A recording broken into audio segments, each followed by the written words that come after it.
नमस्कार। मैं अनिल कुमार यादव, राजकीय कन्या महाविद्यालय बहरोड, सहायक आचार्य राजनीति विज्ञान। विद्यार्थियों, यूट्यूब चैनल के इस वीडियो में आपका हार्दिक स्वागत और अभिनंदन। विद्यार्थियों, पिछले वीडियो में हमने आपको न्यायपालिका के बारे में, न्यायपालिका की आवश्यकता, न्यायपालिका की संरचना, सर्वोच्च न्यायालय का गठन, सर्वोच्च न्यायालय की पीठ, सर्वोच्च न्यायालय में न्यायाधीशों की नियुक्ति की योग्यताएं आदि के बारे में चर्चा की थी। इसी कड़ी में आगे बढ़ते हुए आज हम इस वीडियो में आपके लिए न्यायपालिका के अंतर्गत सर्वोच्च न्यायालय के न्यायाधीशों की शपथ, सर्वोच्च न्यायालय के न्यायाधीशों के लिए न्यूनतम आयु सीमा, तदर्थ न्यायाधीशों की व्यवस्था, अवकाश प्राप्त न्यायाधीश की व्यवस्था, कार्यवाहक मुख्य न्यायाधीश की नियुक्ति की परंपराएं आदि बिंदुओं पर चर्चा करेंगे। मैं आशा करता हूं कि आप ध्यानपूर्वक इस वीडियो को सुनकर समझ पाने की कोशिश करेंगे। तो सबसे पहले इस कड़ी में बात आती है कि सर्वोच्च न्यायालय के न्यायाधीशों की शपथ। भारतीय संविधान की 3री अनुसूची के अंतर्गत सर्वोच्च न्यायालय के न्यायाधीश शपथ ग्रहण करते हैं। शपथ ग्रहण की व्यवस्था भारतीय संविधान के 3री अनुसूची में की गई है। साथ ही इसमें व्यवस्था दी गई है कि सर्वोच्च न्यायालय के जो न्यायाधीश हैं वो राष्ट्रपति के समक्ष शपथ ग्रहण करेंगे। तो प्रश्न कई बार पूछ लिया जाता है कि न्यायाधीशों को शपथ कौन दिलाता है या किसके समक्ष शपथ ग्रहण करते हैं। तो सर्वोच्च न्यायालय के न्यायाधीशों को शपथ राष्ट्रपति के द्वारा दिलाई जाती है।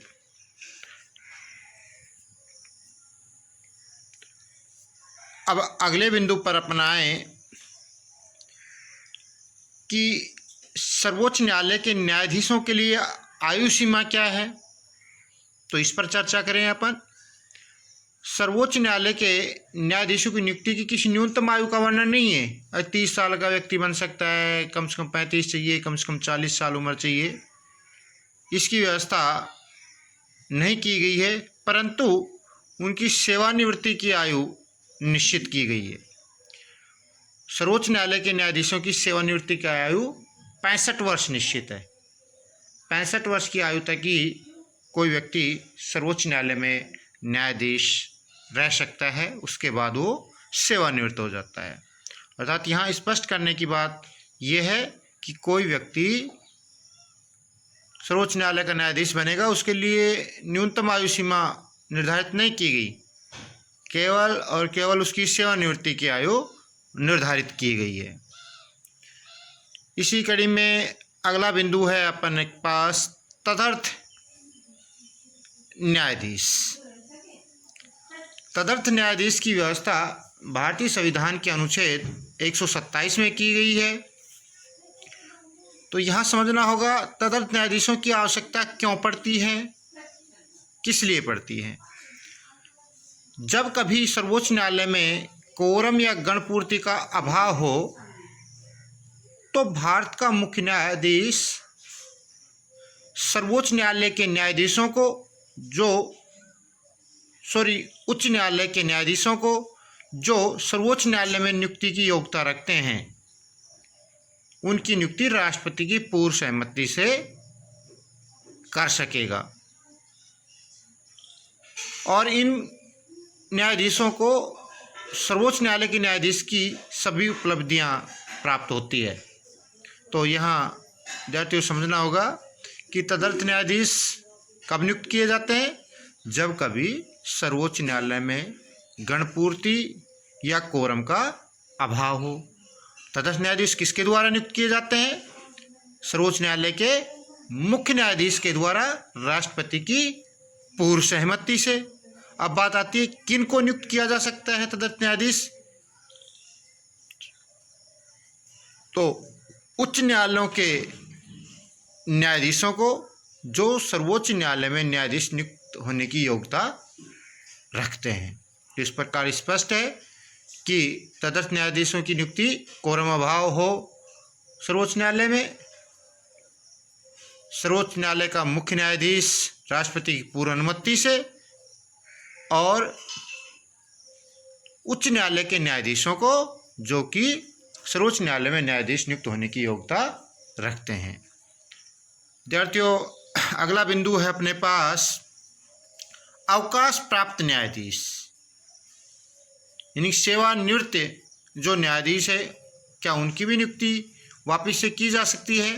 तो इसकी व्यवस्था अनुच्छेद 128 में की गई है और इसमें बताया गया कि भारत का मुख्य न्यायाधीश राष्ट्रपति की सहमति से सर्वोच्च न्यायालय या उच्च न्यायालय के किसी अवकाश प्राप्त न्यायाधीश जो कि सर्वोच्च न्यायालय का न्यायाधीश होने की योग्यता रखता है की नियुक्ति कर सकता है। अवकाश प्राप्त जो न्यायाधीशों के वेतन और भत्ते हैं वो राष्ट्रपति के द्वारा ही निर्धारित किए जाते हैं। तो यहाँ हमने देखा कि अवकाश प्राप्त यानी जो सेवानिवृत्त न्यायाधीश है उनकी नियुक्ति मुख्य न्यायाधीश राष्ट्रपति की सहमति से कर सकता है। अब बात आती है कार्यवाहक मुख्य न्यायाधीश। कार्यवाहक शब्द क्या है? कार्यवाहक का मतलब है जब कोई मुख्य पद रिक्त हो किन्हीं कारणों से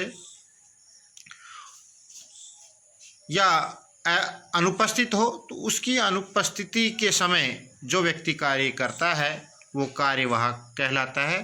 तो यहाँ कार्यवाहक मुख्य न्यायाधीश की जब बात आती है, राष्ट्रपति के द्वारा कार्यवाहक मुख्य न्यायाधीश की नियुक्ति हो सकती है जब भारत के मुख्य न्यायाधीश का पद रिक्त हो किन्हीं कारणों से, या मुख्य न्यायाधीश कुछ समय के लिए अनुपस्थित हो, अथवा मुख्य न्यायाधीश अपने कार्यों को करने में सक्षम न हो। तो यहाँ दो बात हमने देखी है कि किन्हीं कारणों से पद रिक्त हो या कुछ समय के लिए अनुपस्थित हो या वो अपने कार्य करने में उस समय सक्षम न हो। इन परिस्थितियों में भारत का जो राष्ट्रपति है वह कार्यवाहक मुख्य न्यायाधीश नियुक्त कर सकता है। अब बात करें हम सर्वोच्च न्यायालय के न्यायाधीशों की नियुक्ति की प्रक्रिया के बारे में।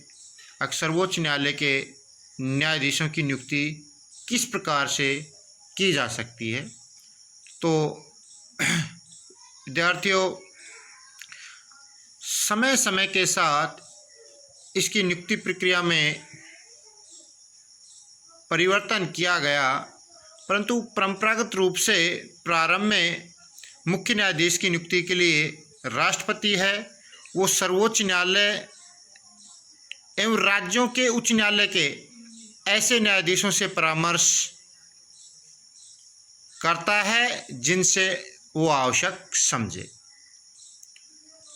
तो यहाँ पर प्रारंभ में जो रूप था उसकी बात कर रहे हैं हम। राष्ट्रपति सर्वोच्च न्यायालय के एवं उच्च न्यायालय के ऐसे न्यायाधीशों से परामर्श करता है सर्वोच्च न्यायालय के मुख्य न्यायाधीश की नियुक्ति समझे में जिसे वो आवश्यक समझे। सामान्यतः एक परंपरा रही है कि सर्वोच्च न्यायालय के वरिष्ठतम न्यायाधीश को ही मुख्य न्यायाधीश के रूप में नियुक्त किया जाता है। एक परंपरा सी बन गई थी कि राष्ट्रपति उस व्यक्ति को ही सर्वोच्च न्यायालय का मुख्य न्यायाधीश नियुक्त करता रहा जो सर्वोच्च न्यायालय में सबसे वरिष्ठ हो। परंतु बाद में इंदिरा गांधी काल के दौरान पहली बार एक कनिष्ठ न्यायाधीश को सर्वोच्च न्यायालय का मुख्य न्यायाधीश बना दिया गया। 1973 में एन रे को मुख्य न्यायाधीश बनाया गया इंदिरा गांधी के द्वारा, इंदिरा गांधी के समय, तथा न्यायमूर्ति एन ग्रोवर और जेएम सेलात और केएस हेगड़े की वरिष्ठता का उल्लंघन किया गया। तो यहाँ पर 3 लोगों की वरिष्ठता का उल्लंघन करके 1973 में इंदिरा गांधी सरकार के दौरान एन रे को मुख्य न्यायाधीश नियुक्त कर दिया गया राष्ट्रपति के द्वारा। इसी तरह वर्ष 1977 में मिर्जा अहमदुल्ला बेग को मुख्य न्यायाधीश बनाया गया और इस कड़ी में न्यायमूर्ति BR कृष्णा अय्यर की वरिष्ठता का उल्लंघन किया। यानी जो परंपरा चलती आ रही थी कि भाई सर्वोच्च न्यायालय के वरिष्ठतम न्यायाधीश को ही मुख्य न्यायाधीश नियुक्त किया जाएगा राष्ट्रपति के द्वारा, उस परंपरा का उल्लंघन सन 1973 और सन 1977 में हुआ। सर्वोच्च न्यायालय के अन्य न्यायाधीशों की नियुक्ति राष्ट्रपति के द्वारा मुख्य न्यायाधीश, सर्वोच्च न्यायालय के अन्य न्यायाधीश एवं उच्च न्यायालय के न्यायाधीशों की सलाह से किया जाता है।